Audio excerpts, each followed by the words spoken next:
क्या पढ़ते हैं? चैप्टर सेकंड के क्वेश्चन आंसर। इससे पहले हमने क्या पढ़ा था? इससे पहले हमने चैप्टर सेकंड पढ़ा था। क्या पढ़ा था? चैप्टर सेकंड पढ़ा था। आज हम क्या पढ़ेंगे? इस चैप्टर के क्वेश्चन आंसर पढ़ेंगे। क्या पढ़ेंगे? इस चैप्टर के क्वेश्चन आंसर पढ़ेंगे। ओके बच्चों, तो आज हम पढ़ते हैं इस चैप्टर के क्वेश्चन आंसर। क्या पढ़ते हैं? इस चैप्टर के क्वेश्चन आंसर। तो इसमें फर्स्ट क्वेश्चन क्या है? सही उत्तर पर सही का निशान लगाइए। सही उत्तर पे क्या लगाना है? सही का निशान लगाना है। तो इसमें फर्स्ट क्वेश्चन क्या है? निम्न में से किसके और टुकड़े नहीं हो सकते? निम्न में से किसके और टुकड़े नहीं हो सकते? तो किसके नहीं हो सकते टुकड़े? किसके नहीं हो सकते? वर्णों के, शब्दों के, वाक्यों के। इसमें से ऐसे कौन से हैं जिसके टुकड़े नहीं हो सकते? किसके नहीं हो सकते? वर्णों के। शब्दों के क्या हो सकते हैं? शब्दों के टुकड़े हो सकते हैं, उसको हम वर्णों में विभाजित कर सकते हैं। वाक्यों के टुकड़े हो सकते हैं जिनको हम शब्दों में विभाजित कर सकते हैं। वर्णों के क्या नहीं हो सकते? वर्णों के टुकड़े नहीं हो सकते। क्या नहीं हो सकते? वर्णों के टुकड़े नहीं हो सकते। वर्णों के टुकड़े नहीं हो सकते।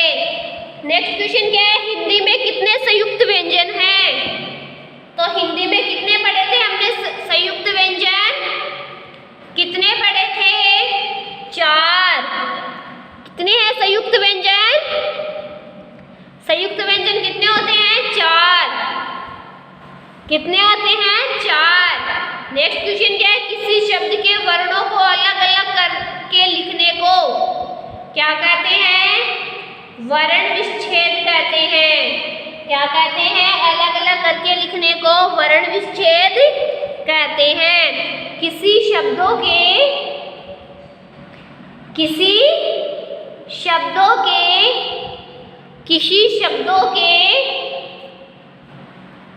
वर्णों को अलग अलग करके लिखने को कहते हैं। क्या कहते हैं? वर्ण विच्छेद। वर्ण विच्छेद। ओके। नेक्स्ट क्वेश्चन क्या है?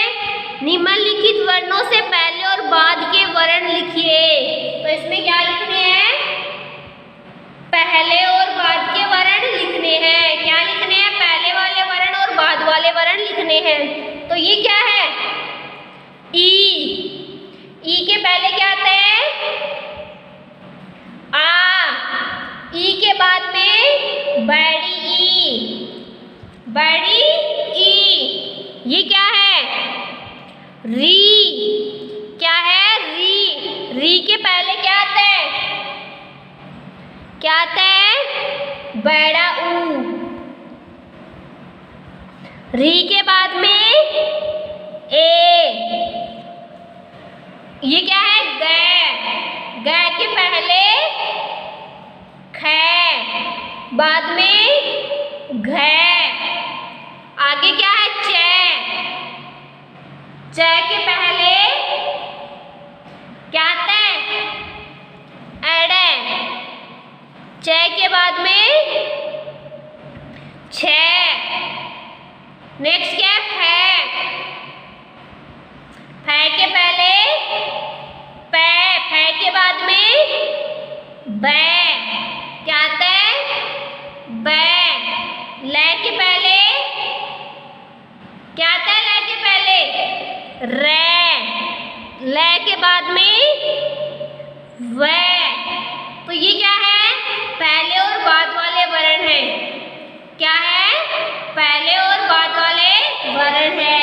तो आपको भी क्या करना है? इन वर्णों को अच्छे से राइट करना है। नेक्स्ट क्वेश्चन क्या है?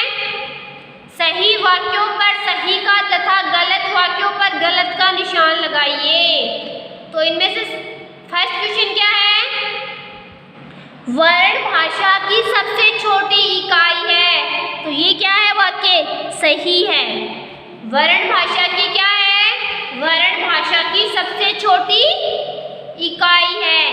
क्या है? वर्ण भाषा की सबसे छोटी इकाई है। वर्ण भाषा की सबसे छोटी इकाई है। नेक्स्ट क्वेश्चन क्या है? दो स्वरों के मिलने से संयुक्त व्यंजन बनता है।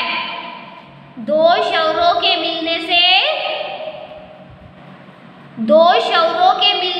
संयुक्त व्यंजन मिलता है। ये क्या है? रोंग है। दो व्यंजनों के मिलने से क्या बनता है? संयुक्त व्यंजन बनता है। दो व्यंजनों के मिलने से संयुक्त व्यंजन बनता है। अगला क्या है? हिंदी में कुल 11 स्वर है। हिंदी में कुल कितने स्वर है? 11। तो ये क्या है? राइट है। स्वर कितने होते हैं? 11 स्वर होते हैं। कितने होते हैं? 11 स्वर होते हैं।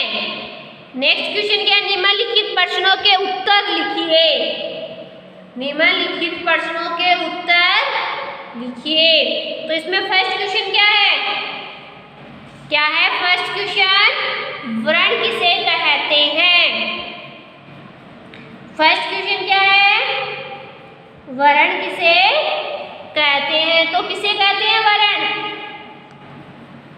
तो यहाँ पे क्या करेंगे? राइट करेंगे। किसे कहते हैं? ध्वनि का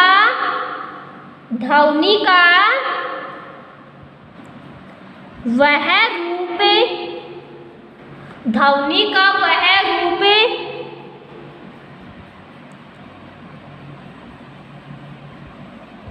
जिसके और टुकड़े न किए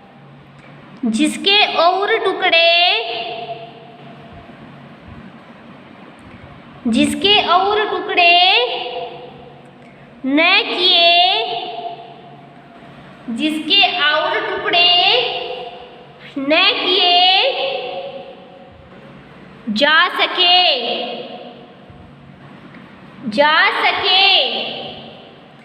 ध्वनि का वह रूप जिसके और टुकड़े न किए जा सके क्या कहलाते हैं?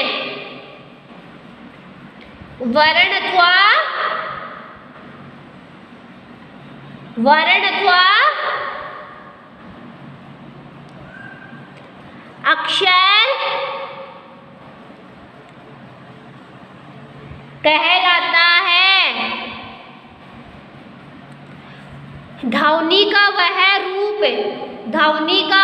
रूप जिसके और टुकड़े न किए जा सके क्या कहलाता है? वर्ण अथवा अक्षर कहलाता है। क्या कहलाता है? वर्ण अथवा अक्षर कहलाता है। ध्वनि का वह रूप जिसके और टुकड़े न किए जा सके वर्ण अथवा अक्षर कहलाता है। नेक्स्ट क्वेश्चन क्या है? वर्णमाला किसे कहते हैं? नेक्स्ट क्वेश्चन क्या है? वर्णमाला किसे कहते हैं? तो किसको कहते हैं वर्णमाला? किसको कहते हैं? वर्णों के